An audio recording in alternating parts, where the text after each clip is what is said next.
আসসালামু আলাইকুম বন্ধুরা, আজকে আমি আপনাদের সাথে খুবই চমৎকার এবং নতুন একটি এক্সপেরিয়েন্স শেয়ার করতে যাচ্ছি। তো আমরা যারা জিম বল বা ইয়োগা বল কিনেছি বা কিনি নাই, তাদের জন্য এই ভিডিওটি খুবই ইফেক্টিভ। এবং যারা কিনতে চায় তারা দেখেন, এই যে আমি একটা খেলাঘর থেকে একটা জিম বল কিনেছি।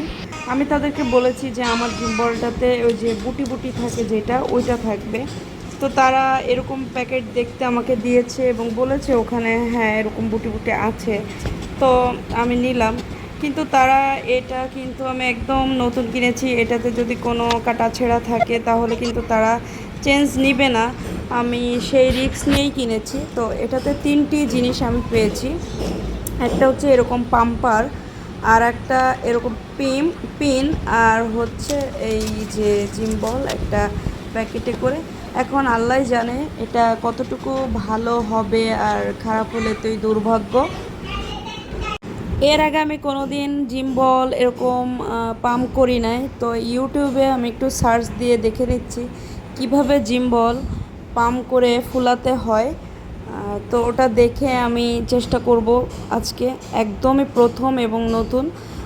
আপনারা যারা জিম বল কিনবেন বা কিনেছেন, তাদের জন্য আমার এই ভিডিওটি খুবই ইফেক্টিভ হবে ইনশাআল্লাহ।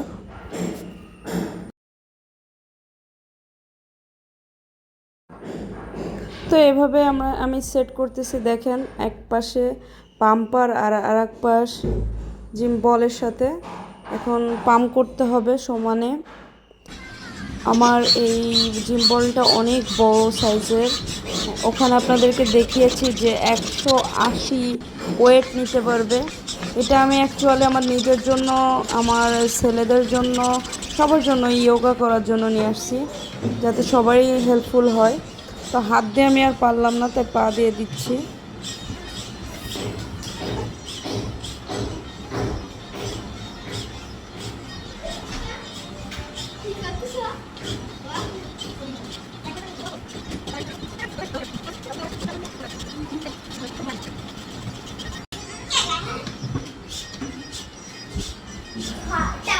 বলটা অনেক বড়, যার জন্য একটু বেশ সময় লেগে গেল আমার। তারপরও ভালো লাগতেছে যে আমি পাম্প করতেছি এবং বলটা বড় হচ্ছে, দেখতেও ভালো লাগে।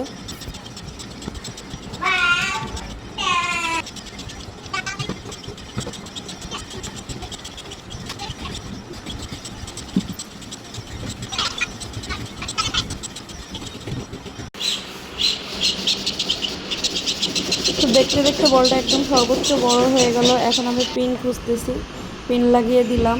তো পিন লাগিয়ে দেওয়ার সময় কিন্তু একটু পাম্প সরে যায়।